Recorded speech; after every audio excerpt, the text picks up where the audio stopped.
Never run out of battery again with the INIU portable charger, the slimmest 10,000 milliamp hour power bank that keeps your devices charged on the go. Stay powered up wherever you go. Click the link in the video description to shop now on Amazon. The bullseye on his chest disappeared as 3 shots rang out. Inside the U.S.'s first firing squad execution in 15 years. One terrible night 24 years ago, factory worker Brad Sigmund stayed up smoking crack cocaine and planning violent revenge. He was going to kidnap the girlfriend who had jilted him after 5 years. But it didn't play out like that. He ended up bludgeoning her parents to death with a baseball bat and shooting her when she jumped from his car to escape. On Friday, in a sparse room at Broad River Correctional Institute in Columbia, South Carolina, the double murderer was strapped into a chair, a red bullseye placed over his chest, and executed for his crime by firing squad. Sigmund, 67, became the first man to be executed by firing squad in the United States in 15 years. Given the choice between a hail of bullets exploding in his heart and either lethal injection or the electric chair, Sigmund put his trust in 3 marksmen. The trio of volunteer prison guards fired at him from 15 ft away behind a wall with a small opening.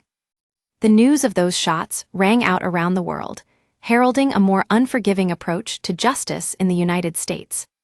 President Donald Trump has vowed to restart the federal executions that were paused under former leader Joe Biden 4 years ago. On his first week back in office in January, he signed an executive action ordering the Attorney General to pursue the death penalty for all crimes of a severity demanding its use. The choice of a final meal and a hood to cover his eyes were 2 of the accommodations afforded to Sigmund. The killer was given Kentucky Fried Chicken, mashed potato, and cheesecake before heading to the chair wearing a black jumpsuit. A prison worker then pulled up a horizontal slit in a wall to reveal the barrels of the rifles. The death chamber was filled with the tension of silence, with neither the witnesses nor Sigmund knowing when the triggers would be pulled. Associated Press reporter Jeffrey Collins, who was watching his 11th death row execution, said, "There was no warning or countdown.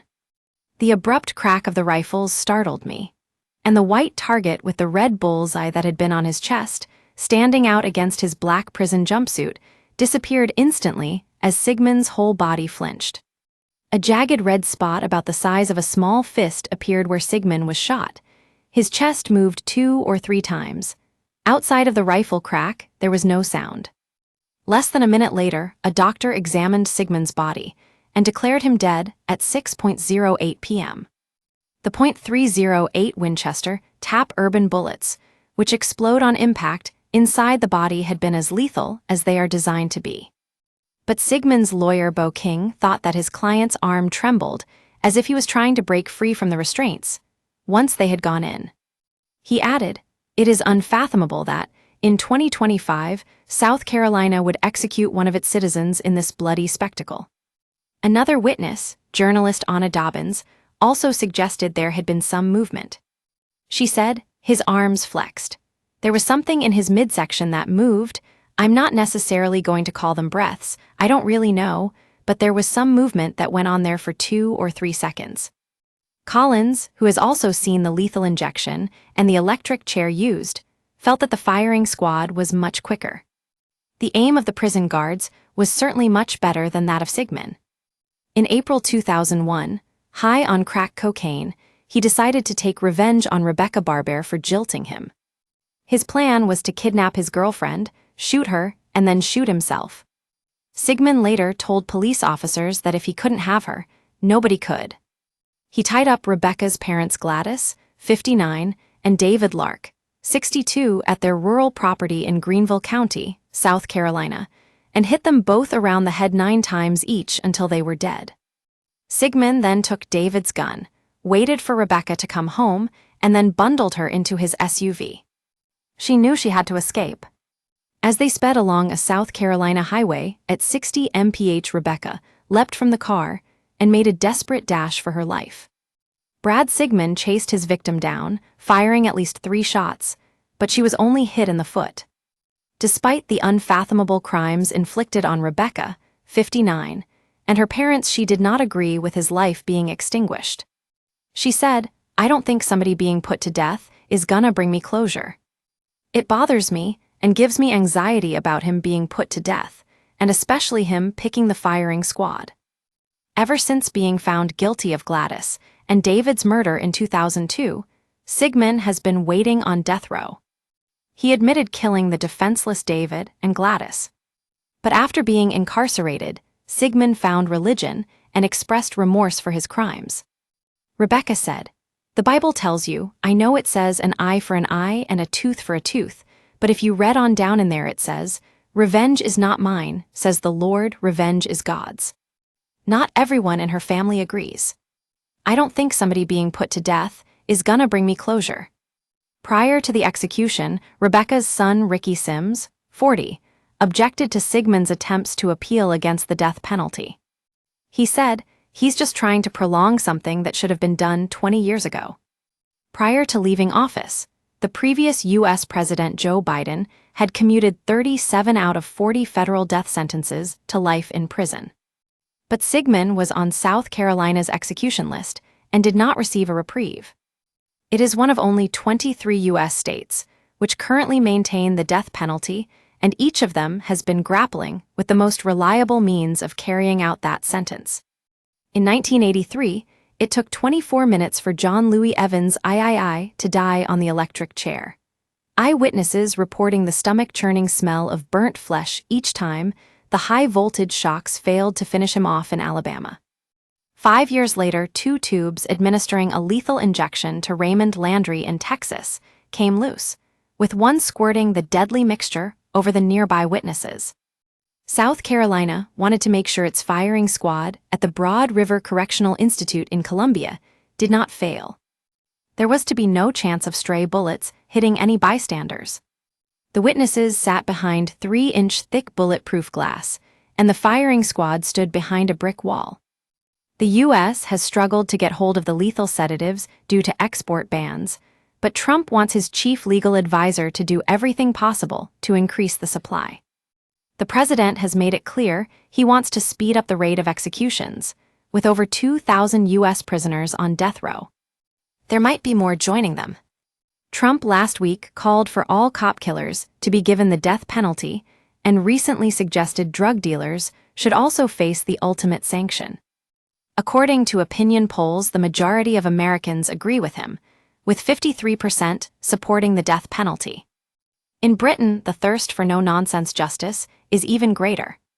A sample of 2,000 adults in the UK revealed that 55% of people supported the return of capital punishment, which was abolished in 1965.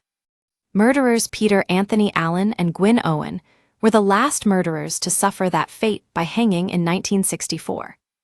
The Sun recently reported how Britain is considering importing the Texan correctional policy of tying an offender's release date to work done in prison. But a return to the death penalty is unlikely here, because both Labour and the Conservatives are opposed. And campaigners against capital punishment argue that there is always a risk of wrongful execution. It is believed that around 21 men who were put to death in the U.S. since 1980, one might have been innocent. Even though Sigmund selected death by firing squad, he certainly did not want to die. The last words he asked to be said on his behalf were, "I want my closing statement to be one of love and a calling to my fellow Christians to help us end the death penalty. I've now watched through glass and bars as 11 men were put to death at a South Carolina prison. None of the previous 10 prepared me for watching the firing squad death of Brad Sigmund. I've witnessed 3 different methods, 9 lethal injections, and an electric chair execution. I can still hear the thunk of the breaker falling 21 years later. The firing squad is certainly faster and more violent than lethal injection. It's a lot more tense, too. My heart started pounding a little after Sigmund's lawyer read his final statement. The hood was put over his head, and an employee opened the shade that shielded where the 3 prison system volunteer shooters were. About 2 minutes later, they fired. There was no warning or countdown. The abrupt crack of the rifles startled me. And the white target with the red bullseye that had been on his chest standing out against his black prison jumpsuit, disappeared instantly as Sigmund's whole body flinched. I tried to keep track, all at once, of the digital clock on the wall to my right, Sigmund to my left, the small, rectangular window with the shooters and the witnesses in front of me. A jagged red spot about the size of a small fist appeared where Sigmund was shot. His chest moved 2 or 3 times. Apart from the rifle crack, there was no sound. A doctor came out in less than a minute, and his examination took about a minute more. Sigmund was declared dead at 6:08 p.m. Then we left through the same door we came in. The sun was setting. The sky was a pretty pink and purple, a stark contrast to the death chamber's fluorescent lights, gray firing squad chair, and block walls that reminded me of a 1970s doctor's office. I remember other executions. I've seen family members of victims stare down a killer on the gurney. I've seen a mother shed tears as she watched her son die, almost close enough to touch if the glass and bars weren't in the way. Like that thunk of the breaker in 2004, I won't forget the crack of the rifles on Friday and that target disappearing. Also etched in my mind, Sigmund talking or mouthing toward his lawyer, trying to let him know he was okay before the hood went on.